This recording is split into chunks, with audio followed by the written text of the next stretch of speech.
Muy buenas tardes, estimadas y estimados estudiantes. Vamos a revisar los contenidos correspondientes a la unidad 3, procesos alterados en las dificultades de aprendizaje y los trastornos del desarrollo. Tenemos que tomar en cuenta que estos contenidos son tomados del texto básico, dificultades de aprendizaje y trastornos del desarrollo, de María José Fiusa y María Pilar Fernández. Entonces podemos ver que los procesos afectados en las dificultades de aprendizaje, que es lo que vamos a iniciar para luego relacionar con los trastornos del desarrollo, son la inteligencia, la percepción, la memoria y la atención. Vamos a estudiar en primer lugar la inteligencia. Tenemos que tomar en cuenta que el promedio intelectual de los niños con dificultades de aprendizaje no presenta diferencias significativas con el de la población normal. Esto es muy importante tener en cuenta porque todos los estudios con respecto a la inteligencia de los niños y niñas con dificultades de aprendizaje señalan que estos tienen inteligencias promedio o superior. Esto es muy importante y por tanto es crucial valorar la inteligencia en los niños en riesgo o los niños que se observe que pueden tener una posible dificultad de aprendizaje, ya que la determinación de su coeficiente intelectual es clave para el diagnóstico diferencial. Si es que su coeficiente intelectual, según Auster, es menor al 78, será diagnosticado con una discapacidad intelectual. O si es menor de 85 según Singal, también es diagnosticado con una discapacidad intelectual, no con una dificultad de aprendizaje. Por eso es muy importante realizar la aplicación de baterías psicológicas o de test. En este caso se utiliza comúnmente el test de Wechsler, pero si ustedes tienen otro test, pues no hay ningún problema siempre y cuando sea fiable. Otro proceso de desarrollo alterado es la percepción. Tenemos que los tipos de alteraciones perceptivos de los que se hablará no deben confundirse con deficiencias visuales o auditivas asociadas con ceguera total o parcial, acusia o hipoacusia. Sí, los problemas perceptivos, visuales y auditivos asociados a las dificultades de aprendizaje se relacionan con trastornos que no tienen nada que ver con afectaciones de sus ojos y sus oídos, es decir, estos son estructuralmente sanos. Entonces, ¿cuáles son las dificultades de percepción que tienen los niños y niñas con dificultades de aprendizaje? Tienen alteraciones en la discriminación perceptiva, alteraciones de la integración perceptiva, alteraciones visomotoras, alteraciones en la rapidez perceptiva y la perseverancia. La perseverancia no vista desde el punto de vista motivacional, sino van a ver que aquí en las dificultades de aprendizaje tiene otra connotación.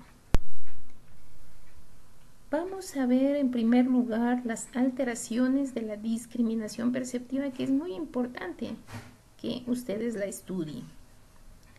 La discriminación se refiere al proceso por el que el sujeto capta la semejanza o diferencia entre estímulos relacionados.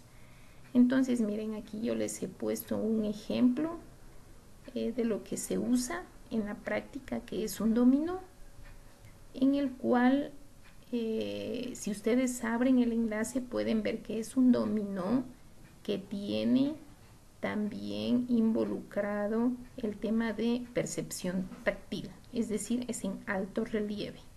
Y la discriminación visual, en donde se busca los iguales.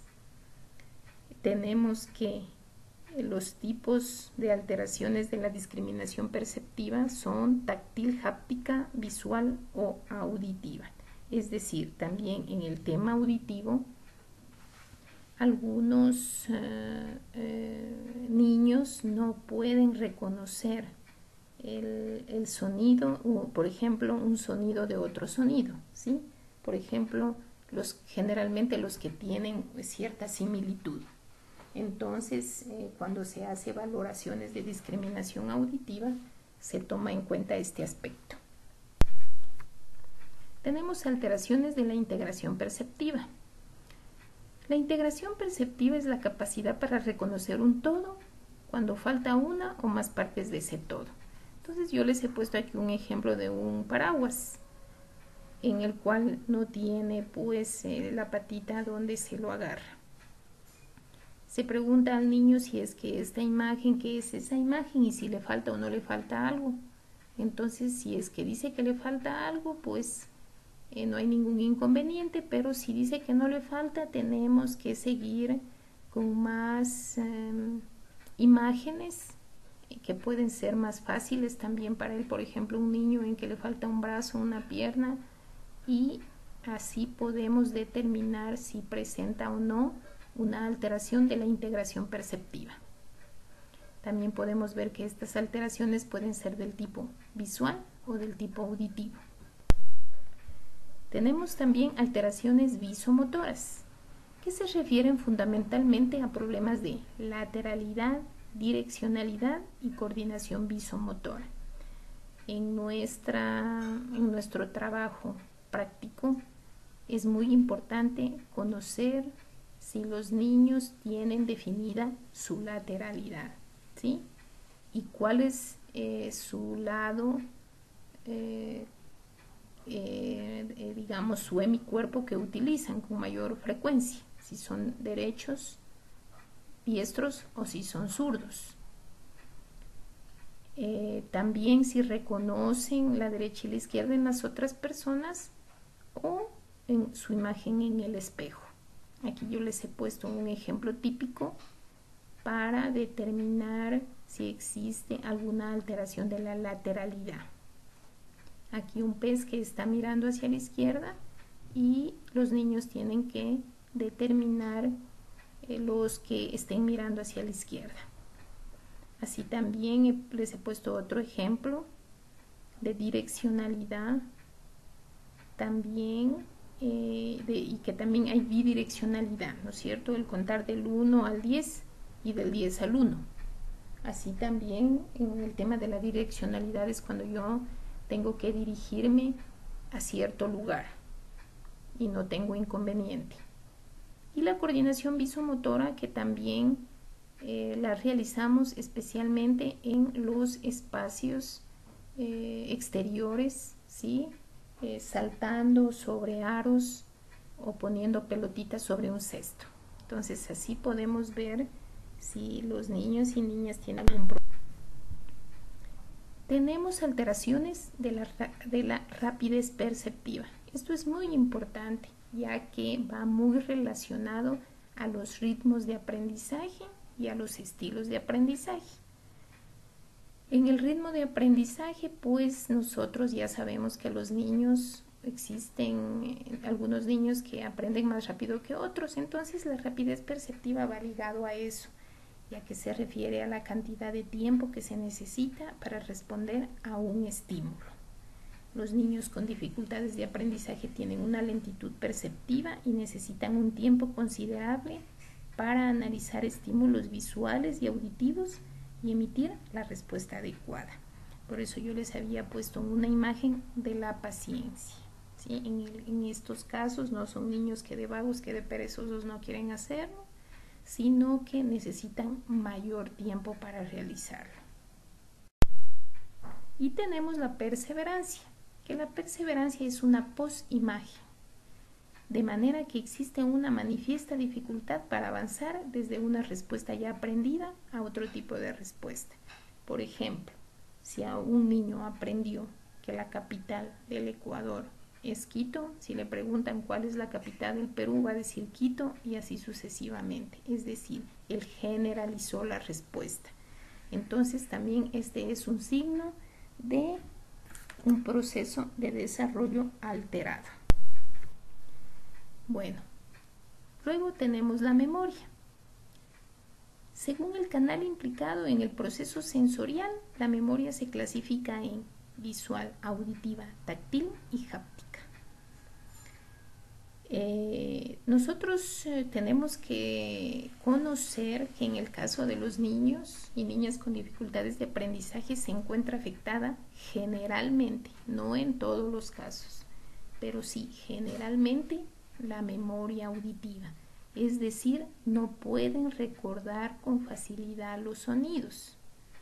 Por tanto, puede ser que aparentemente cuando estemos trabajando lectoescritura, el fonema, que es el sonido de la letra, ellos sí lo puedan reconocer, pero cuando ya se van asociando con otros fonemas, tengan graves dificultades. Entonces hay que tomar en cuenta esta situación. También los niños con dificultades de aprendizaje tienen problemas de la memoria visual, es decir, no pueden reconocer la forma, las formas de las letras. En el texto básico señala que, según estudios, no existe dificultades, por ejemplo, para reconocer los rostros de las personas. Sin embargo, en estudios más actuales y en la práctica, yo les puedo decir que los niños con estas dificultades sí tienen problemas para reconocer los rostros de las personas.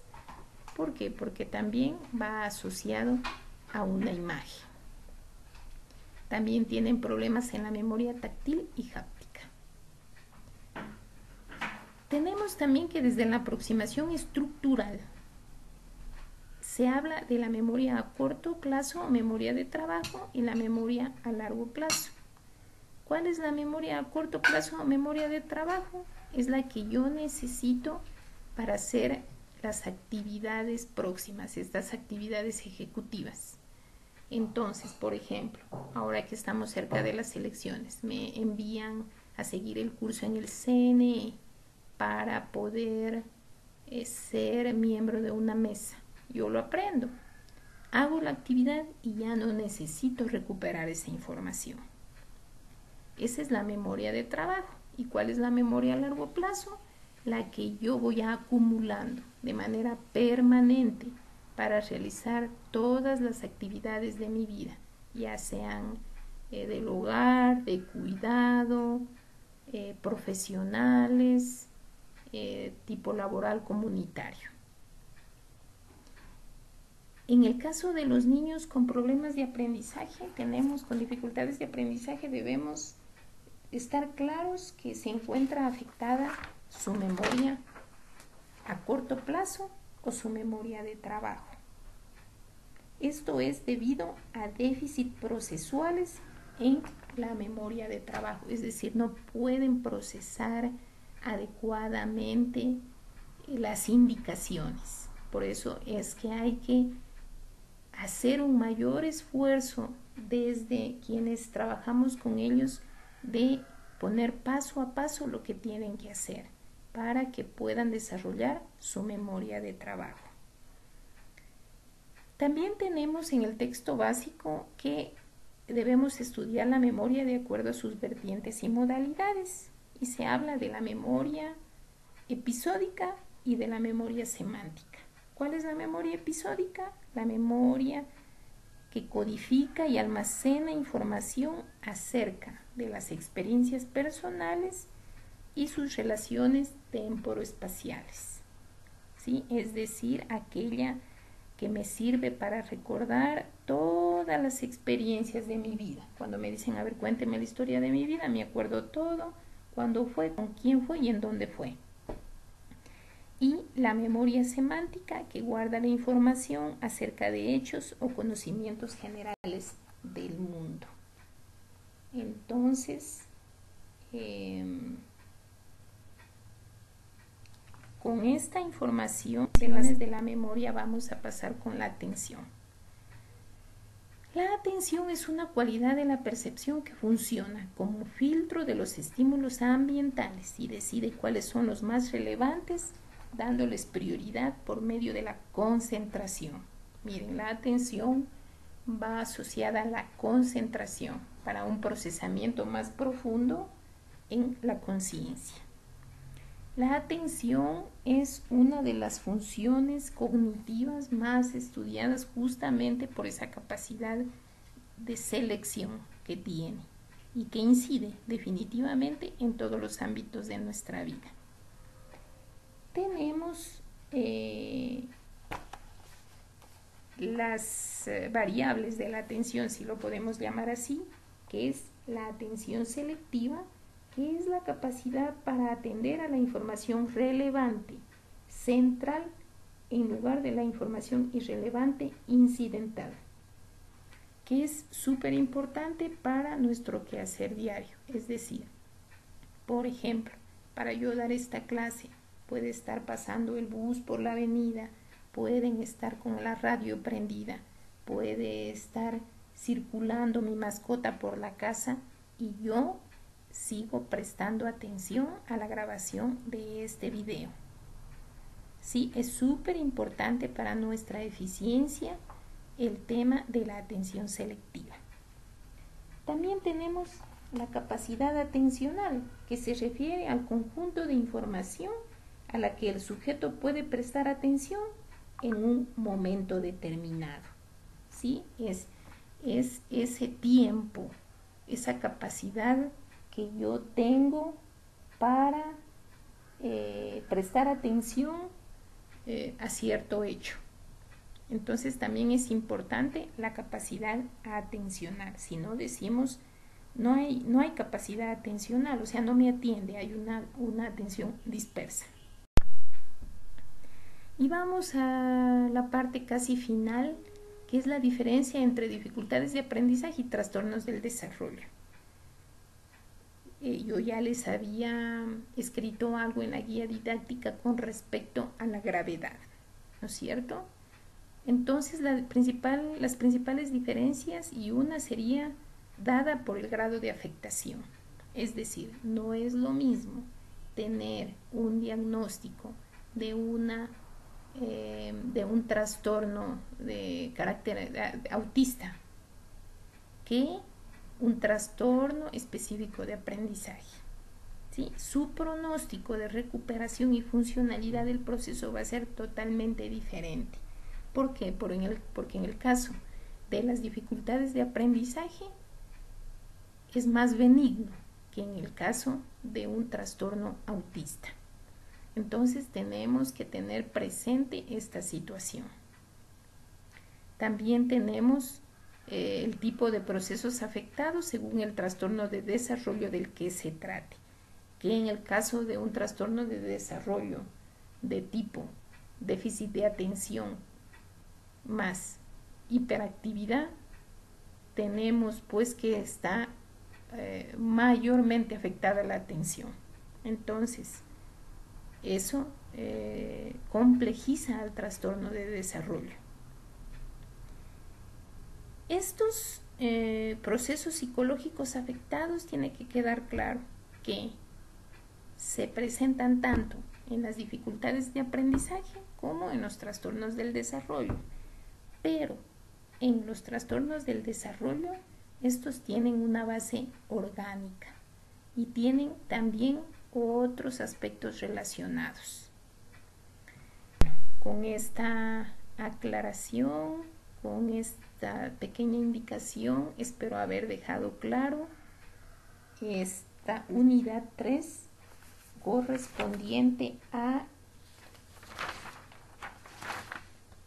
las dificultades y las diferencias entre dificultades de aprendizaje y desarrollo. Sin más, me despido. Buenas tardes.